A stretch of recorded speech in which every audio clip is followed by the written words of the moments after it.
ସନ୍ଧ୍ୟା ହେଇଗଲେ ଦେଖାଯିବନି, ରାତି ହେଇଗଲେ ସେ ନା ଲୁଚିକା ଯିବ, ଆଖୁ ଫେରେ ବସିକି ଆଖୁକୁ ଖାଇବ। ପୁଣି ଯେମିତି ସକାଳ ଟିକେ ହବ ଲୁଚିକା ପୁଣି କୁଆଡେ ପଳେଇବ?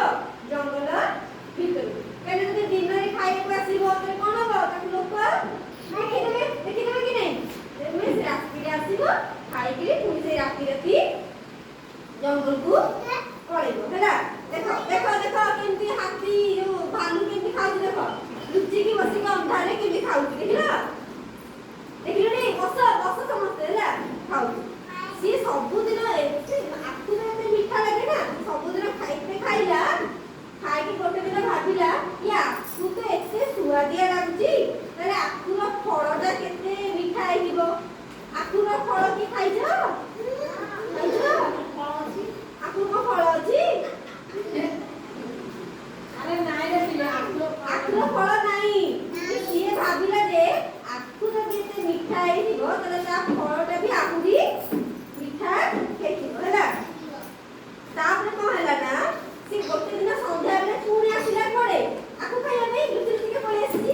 ଆଉ ସେ ଆଜି ଆଖୁ ଖାଇଲେ। ଆଖୁ ନ ଖାଇକି କଣ ଖୋଜିଲା? ଆଖୁର ଫଳ। ସେ ତା ଭିତରେ ଖୋଜିଲା କି ଆଖୁର ଫଳଟା ୟା ଭିତରେ କୋଉଠି ଅଛି, ଆଜି ମୁଁ ଆଖୁର ଫଳଟାକୁ ଖାଇବି। ହେଲା, ଯାଇକି ଖୋଜିଲା ଆଖୁର ଫଳଟାକୁ। କିଛି ଗୋଟେ ଏମିତି ଗଲା ପରେ ଦେଖିଲା ଯେ ଆଖୁ କିଆରି ଭିତରେ ଗୋଟେ ମହୁ ଫେଣା ହେଇଛି। ମହୁ ନା ଦେଖିଛ? ମହୁମାଛି ଯୋଉଠି ରୁହନ୍ତି, ହଁ, ଏଇଠି ମହୁ ଫେଣା କଣ କରେ? ମହୁ, ହଁ, ହେଲା, ମହୁମାଛି କାହାକୁ କେବେ କାମୁଡ଼ିଛି? କାମୁଡ଼ିଲେ କଣ ହବ କହିଲ? ବିନ୍ଧା ହବ। ଆଉ ସେ ଜାଗାଟା ଯୋଉଠିକି କାମୁଡ଼ିଥିବ ସେଇଟା ପୁରା ଫୁଲିଯିବ। ହେଲା, ସିଏ କଣ କଲା ନା ଯେତେବେଳେ ଗୋଟେ ମହୁ ଫେଣା ସେ କେବେ ଦେଖିନଥିଲା, କିଏ? ଭାଲୁ। ସିଏ କଣ କଲା? ସେ ଭାବିଲା ଏଇଟା ହଉଛି କଣ? ଗୋଟେ ଆଖୁର ଫଳ। ସେଟା ଫଳ ଖୋଜୁଛି, ଦେଖ। ସିଏ ଫଳ ଭାବିକି କଣ କଲା ନା ସିଧା ଯାଇକି ମହୁ ଫେଣାଟାକୁ କାମୁଡ଼ି ଦେଲା। ଆଉ କହିଲା ଏଇଟା ତ ଖାଇବି। ଆଉ ଦେଖ ସେଇକି ସିଧା କେମିତି କାମୁଡୁଛି। ମହୁ ଫେଣାରେ କିଏ ଥାନ୍ତି? ମହୁମାଛି।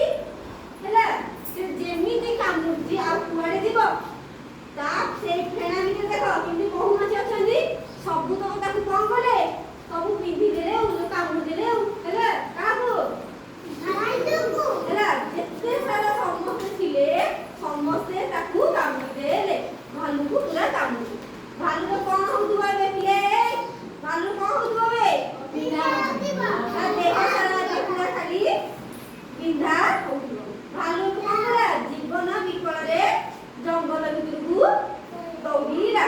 ଆଉ ସେଇ ଦିନଠୁ ସେ ଆଉ କେବେ ବି ଆଖୁ ଖାଇବା ପାଇଁ ଆସିଲା ନାହିଁ। ହେଲା, ସେଟା ଟିକେ ଓହ୍ଲାଇଲା ନା ନାଇଁ? ସେ ଭାବିଲା ଯେ ମହୁ ଫେଣାଟାକୁ ଭାବିଲା, କଣ ଭାବିଲା?